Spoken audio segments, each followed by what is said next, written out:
Salut à toi, aujourd'hui on se retrouve pour un vlog assez spécial car on se retrouve pour les qualifications Île-de-France, donc à Paris, pour coacher Étienne et Nico.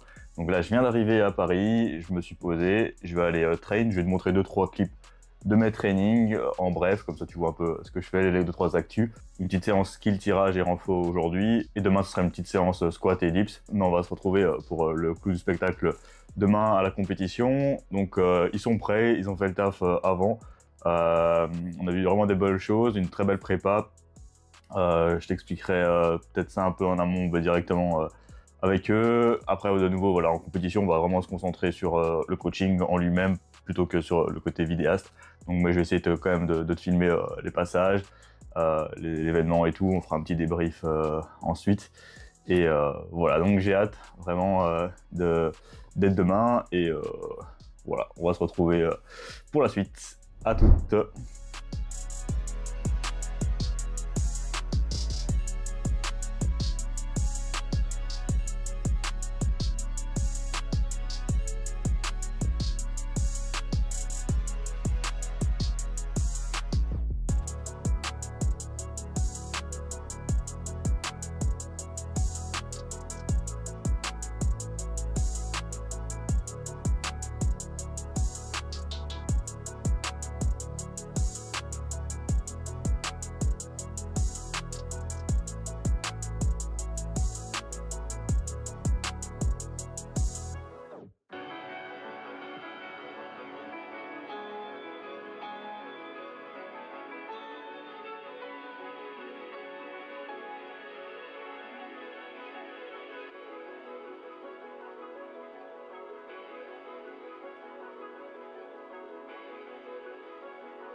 Le jour J, là, Île-de-France, qualification, moins de 73 avec Étienne.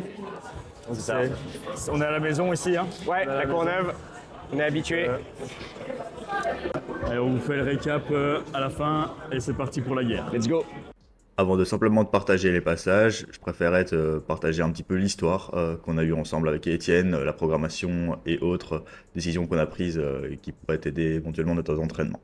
Donc il faut savoir que ça fait quasiment 2 ans qu'on travaille ensemble, on était en moins de 66 à la base pour une FNSL en 2024.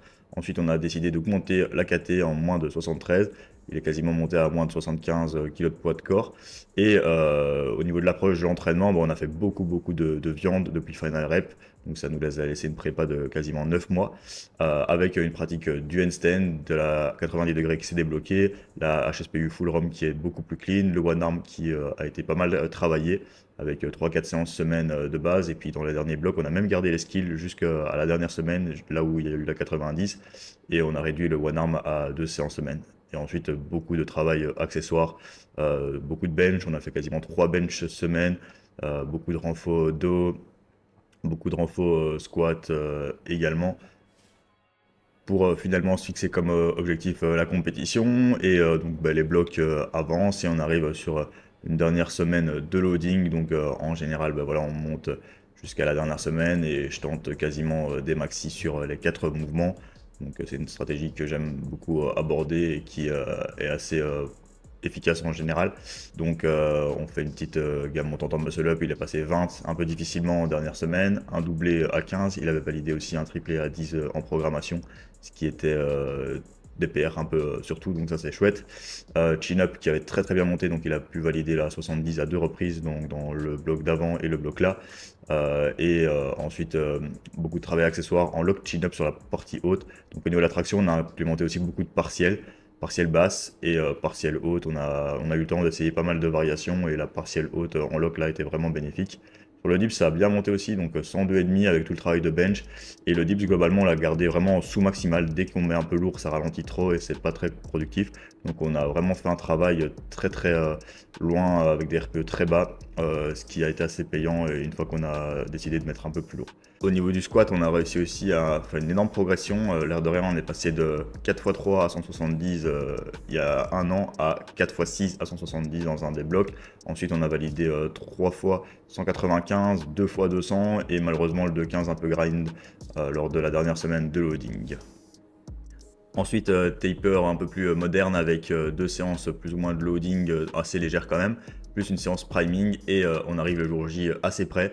Malgré le fait qu'il soit légèrement malade, après on s'est dit c'est dans la tête, on fait le taf et on fait de son mieux. Donc le 22,5 qui passe comme troisième barre, donc le plan était bien respecté avec une KT de poids de corps en plus, donc très positif. La chin-up qui bouge très bien sur la première barre aussi. Deuxième barre très correcte, elle m'a vraiment séduit aussi, donc on a été un peu ambitieux et on a tenté la 75, donc qui passe pas malheureusement. Donc on était vraiment pas loin, on y a cru. Le closing a été un petit peu trop tôt, je pense qu'elle aurait pu passer, mais voilà, donc petite erreur de jugement, éventuellement on aurait pu mettre 63, 75 qui aurait été un PR et qui aurait assuré un meilleur total. Donc après coup, c'est peut-être la meilleure décision qu'on aura dû prendre. Mais voilà, on refait pas le monde et on a quand même fait le taf. Donc les dips passent vraiment bien, donc on avait validé 102,5 sans coup d'hier. Ici, avec coup d'hier, on était un peu plus en confiance pour aller tenter cette troisième barre à 107,5 qui passe assez bien également, donc sachant qu'il a un dips qui a tendance à être plutôt lent, très positif. Squat 197,5, donc petite erreur de dérac malheureusement, mais ça bougeait très bien sur les warm-up également.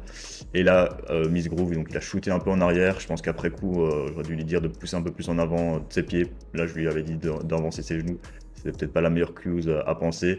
Et ici, ça se voit aussi qu'il a refait l'erreur sur la 217,5. Donc là, on était un peu trop gourmand, on aurait aussi dû viser un 2,15. Mais c'est pas grave parce qu'on avait quand même cette troisième place, ce podium, on avait quand même un total à 410, mais c'est vrai qu'on aurait pu aller gonfler un peu le total. Passons à l'histoire de Nico. Donc pour ceux qui ne savent pas, il faut savoir que c'est le fondateur de la SWAT Team, donc une équipe qui amène les meilleurs athlètes français en streetlifting en compétition à l'international. Et ils ont vraiment fait beaucoup pour ce sport à l'époque, donc c'est un des OG et quand il a fait appel à mes services, j'étais très honoré de pouvoir l'aider dans ses skills au début. Donc on partait vraiment sur le fait de cleaner son front, sa planche, chose qu'on a faite la première année et il y a 6 mois on a commencé à focus davantage le SL tout en maintenant encore les skills dans la prépa, donc ça a continué à bouger ou à se maintenir malgré un poids de corps qui a énormément monté. Il faut savoir qu'au début il faisait plus skill, endurance de force et endurance à côté, donc il était assez léger et ensuite on a vraiment décidé de se consacrer à la force avec une prise de masse qui a été assez conséquente, donc il était monté quasiment à 90, on n'arrivait même plus à sécher tellement qu'on avait pris de masse musculaire et donc voilà, les perfs ont vraiment bien monté. Bon, le tirage forcément a été assez compliqué, donc avec une dernière semaine de loading assez complexe, on a fait un beau travail sur la traction avec la portion basse qui était plus difficile au début grâce à des partiels, chose qu'on avait fait aussi avec Etienne, je le rappelle, et finalement on s'est rendu compte qu'on a vraiment bien target cette portion basse et la portion haute finalement qui est devenue plus difficile, et on a aussi mis de la lock chin-up pour ça. Le MU, on a fait des formats assez classiques, on a fait des pull-up for muscle-up en potentiation aussi qui ont été assez utiles sur le dernier bloc. Le dips, on a fait un format assez classique aussi et on a fait du secondaire sur son jour 2 pour faciliter sa fermeture, sachant qu'il a vite tendance à s'ouvrir et un petit peu trop tôt, donc vraiment ça a pas mal aidé. Et une fois qu'on a mis les coudières, ça a été pas mal. Et même sans coudières, on avait déjà validé un 105, on était déjà en PR territory aussi. Le squat, on a été assez prudent, on a entraîné beaucoup en sous-max parce qu'il avait des petits problèmes, il a une certaine maladie aussi. Et on a fait pas mal de safety bar, du 3 fois squat semaine finalement avec une bonne petite fréquence et en sous-max, et ça a permis, une fois qu'on a mis des grosses charges, de bien les valider. Et de nouveau pas mal de renfort, un peu de bench, un peu de soulevé de terre aussi, parce que dans la force on était assez polyvalent, on voulait juste être fort on voulait être fort partout, pardon. Et donc on a aussi validé un petit air à 2,30 aussi dans un mois avant la comp. Et ensuite, un peu la même stratégie de taper que Etienne. Finalement, ils avaient des profils assez similaires au niveau des charges. Donc, on ouvre à 10 kg en muscle up. Malheureusement, une petite flexion de genou qui a été assez strictement jugée. Et donc, on n'a pas eu le choix de la revalider. Et heureusement, on a pu cleaner ça à 10 kg et finalement 15 kg qui passe bien. Moi j'étais extrêmement content de revalider ce 15 kg strict. Peut-être qu'il y avait un peu plus aussi. Chin-up, on a ouvert comme Etienne à 62,5 qui passe super bien par rapport à l'entraînement. Donc ça m'a mis en confiance pour la 70 qui est très bien passé. Et là on n'a pas fait la même erreur qu'avec Etienne, on a assuré avec 73,75. Donc une belle petite barre. Au niveau du dips, donc on a ouvert un peu plus lourd. Donc avec Nico, on n'avait pas vraiment l'ambition de construire son total. On voulait plus valider des grosses barres et des perfs. Mais finalement, on a construit son total plutôt correctement. On a quand même été assez conservateur sur les barres. J'avais pas envie de le mettre en échec. Et finalement, ça s'est bien passé. Donc on a fait un petit 120 en dips. C'est un énorme PR, plus 15 par rapport à ce qu'il faisait avant. Donc ça fait une belle augmentation. Le squat, on avait validé 2,20, donc ici on a ouvert à 2,10. On voulait ouvrir un peu plus, donc, mais je suis content qu'on ait ouvert assez bas, que ça me permettait de voir un peu plus loin.